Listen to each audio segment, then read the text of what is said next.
ডিম কারি তো অনেক রকমভাবে বানিয়ে খেয়েছেন। কখনো কি ডবল ডিমের কারি বানিয়ে খেয়েছেন?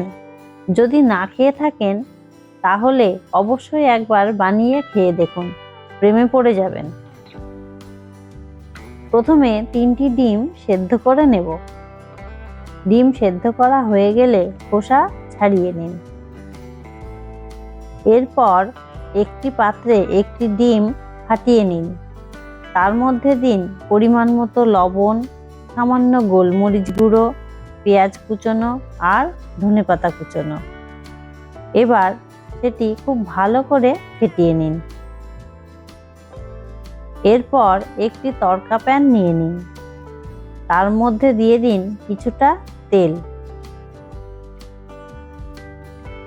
তেলটি গরম হলে ফেটিয়ে রাখা ডিম তড়কা প্যানের মধ্যে দিয়ে দিন। ঠিক এরপর এর মধ্যে দিন ওই সেদ্ধ করে রাখা ডিম। সেদ্ধ ডিমটি হাফ করে কেটে ব্যবহার করবেন, তাহলে খুব ভালো হবে। আর যদি গোটা সেদ্ধ ডিমের করতে চান তাহলে 2টো ডিম ভেঙে ব্যবহার করবেন, না হলে পুরো ডিমটি ঢাকবে না। এরপর একটা পাশ কিছুটা শক্ত হয়ে আসলে আস্তে করে উল্টে দিন। ভাজা হয়ে গেলে নামিয়ে নিন। আমি এখানে আরো 2 রকম ভাবে ভেজে দেখালাম। আপনাদের যেটি পছন্দ হয় সেইভাবেই ভাজতে পারেন, তবে প্রথম প্রসেসটাই সবথেকে ভালো হবে। এইভাবে সমস্ত ডিম ভাজা হয়ে গেলে গ্রেভির জন্য 2টো বড় সাইজের টমেটো টুকরো করে কেটে নিন। আর কিছুটা নিন রসুন, 5 থেকে 6টি কাজু, হাফ ইঞ্চি মতো আদা, 2টো পেঁয়াজ, 4 থেকে 5টি কাঁচা লঙ্কা আর কিছুটা ধনেপাতা। এবার কড়াইতে তেল গরম করে পেঁয়াজগুলো ভেজে নেব।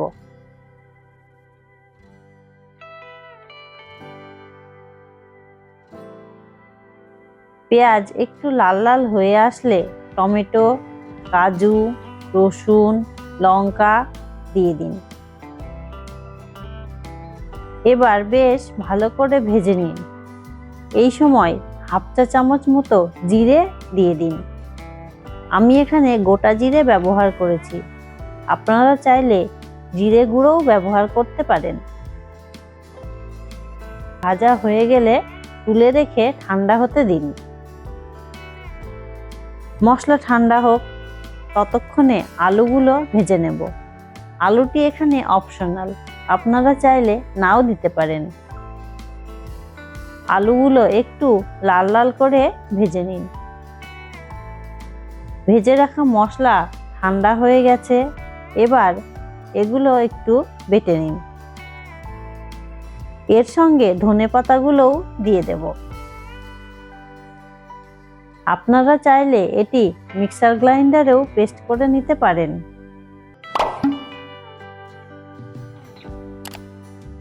মশলা বাটা হয়ে গেছে, এবার তুলে রাখবো। এরপর কড়াইতে তেল দিয়ে দিন। ফোড়নে দিন তেজপাতা, শুকনো লঙ্কা আর গোটা গরম মশলা। ফোড়ন থেকে গন্ধ বের হলে বেটে রাখা মশলাগুলো দিয়ে দিন।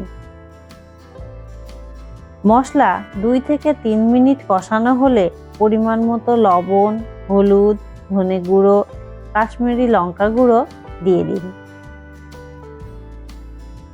এই সময় অল্প একটু জল দিয়ে মশলাগুলো কষিয়ে নিন, তাহলে মশলা পুড়ে যাওয়ার ভয় থাকবে না।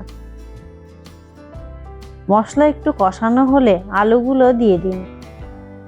আলুগুলো মশলার সাথে ভালো করে মিশিয়ে নিন। এই সময় একটু জল দিন, তাহলে আলুগুলো খুব ভালোভাবে সেদ্ধ হবে ও তরকারির স্বাদ অনেক বেশি হবে। এই মশলা কষানো জল শুকিয়ে আসলে আরো 2 থেকে 3 মিনিট কষান, এতে করে তেল ছেড়ে আসবে আর তরকারির স্বাদ অনেক বেশি হবে। এই সময় ঝোলের জল দিয়ে দিন। ঝোল একটু ফুটে উঠলে ডিমগুলো দিয়ে দিন। ঝোল ফুটে গাঢ় হয়ে আসলে নামিয়ে নিন। এবার রেডি আমাদের ডিমের কারি। গরম ভাত, রুটি বা পরোটার সাথে পরিবেশন করুন এই ডিম কারি। গ্যারান্টি দিলাম মুখের স্বাদ বদলাতে বাধ্য থাকবে। ভিডিওটা ভালো লাগলে একটা লাইক দিন, আর ইউটিউব থেকে দেখলে সাবস্ক্রাইব করুন, ফেসবুক থেকে দেখলে ফলো করে পাশে থাকুন, কারণ এমন ঘরোয়া রেসিপি নিয়ে আবার ফিরবো আমি।